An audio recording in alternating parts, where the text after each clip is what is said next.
तहत सबको बराबर कर दिया है, फिर आप वोट की राजनीति के तहत लोगों को क्यों प्रेशर दे रहे हैं, अपना वोट बैंक क्यों बना रहे हैं? तो इन राजनेताओं ने हमें अच्छा राजनेता नहीं दिया।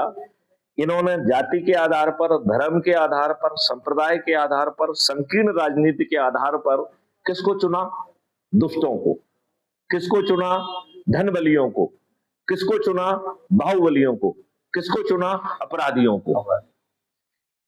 चलो यहां तक भी बात मान लेते हैं। फिर आपने दुष्टतापूर्वक हमारी गरीबी की का जो है ना उपहास उड़ाते हुए दारू बांटकर, पैसे बांटकर, साड़ी बांटकर, मुर्गे बांटकर हमारे वोट को खरीदा और सो कॉल्ड इन डेमोक्रेसी में हमें रिप्रेजेंट नहीं कर रहे हैं।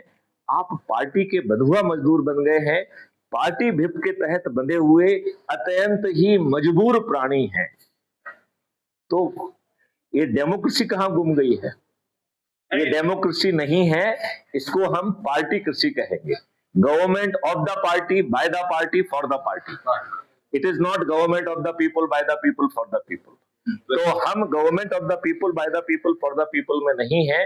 हम जो जी रहे हैं वो पार्टी तंत्र में जी रहे हैं, पार्टी कृषि में जी रहे हैं, जिसकी डेफिनेशन है government of the party, by the party, for the party. और ये पार्टियां दुष्ट हैं जो अच्छा भारत नहीं देती हैं, जो अच्छा नियम कानून नहीं बनाती हैं, जो गुलाम जीने नहीं देती है, जो हमें अच्छा जीने नहीं देती है।